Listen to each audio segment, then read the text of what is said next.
Sébastien Imbert a la parole pour 5 minutes et demie. Oui, Monsieur le Président, chers collègues, le développement de l'hydrogène aurait dû être de la filière hydrogène aurait dû être une des grandes priorités du mandat précédent. Je crois que nous avons perdu 6 ans et la stratégie régionale hydrogène de la région est arrivée bien tardivement en fin de mandat avec son lot d'incohérences sur fond d'idéologie verte. Nous avions eu l'occasion de les dénoncer.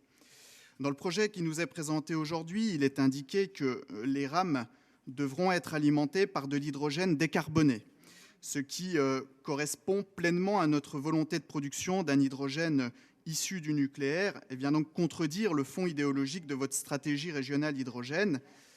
En effet, il est bon de rappeler, dans votre stratégie régionale, tout passe par l'hydrogène vert, c'est-à-dire celui produit notamment à partir de l'énergie éolienne que vous souhaitez voir se développer massivement dans notre région, si on en croit votre lettre au président de la République avec le lobby France Énergie Éolienne, ainsi que la création de multiples sociétés d'économie mixte pour accélérer leur développement. En tant qu'élu vosgien, défenseur d'un département vivant principalement des atouts de ses paysages, je n'accepterai jamais cette arnaque écologique. Trop d'éoliennes fleurissent dans notre département et l'impact pour le tourisme y est délétère. La plaine des Vosges croule sous les projets éoliens et perd en attractivité. L'axe Vittel-Mirecourt est sacrifié par cette idéologie qui, je le rappelle, détruit nos paysages, notre biodiversité et impacte la santé des habitants à proximité. Et malheureusement, aucun territoire de Lorraine et de Champagne-Ardenne n'est épargné par ce désastre.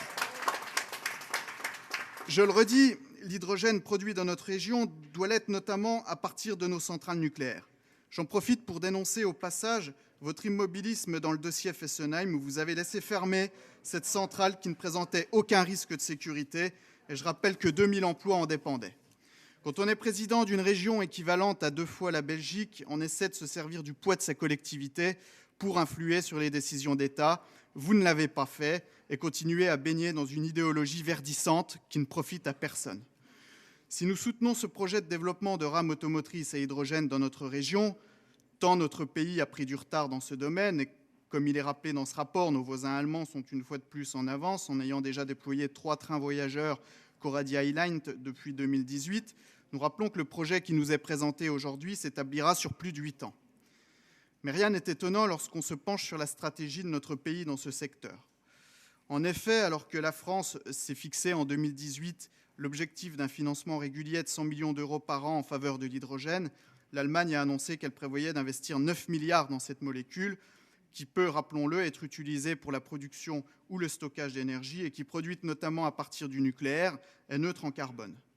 Nous soutenons le rapport voté aujourd'hui, tant le développement de l'hydrogène a toujours été au cœur du programme du Rassemblement national depuis des années, mais nous vous avertissons, si la région ne se positionne pas rapidement sur l'hydrogène en mobilité lourde, avec plus d'implications, il y a un risque que les couloirs de transport hydrogène passent à l'est et à l'ouest de la région, parce que l'Allemagne est hyperactive dans ce domaine, la Suisse très en avance sur les camions, la Wallonie très mobilisée. Notre région pourrait passer à côté d'importants moyens européens et nationaux à venir sur l'hydrogène si son écosystème n'est pas préparé à rentrer plus rapidement dans ces dynamiques. Malgré ces craintes, mais parce que nous souhaitons voir les projets hydrogène ferroviaires se développer, d'autant plus que ce projet, vous l'avez dit, sera profitable au site Alstom de Reichshofen et permettra une mise en valeur de notre savoir-faire, nous voterons pour ce rapport. Je vous remercie.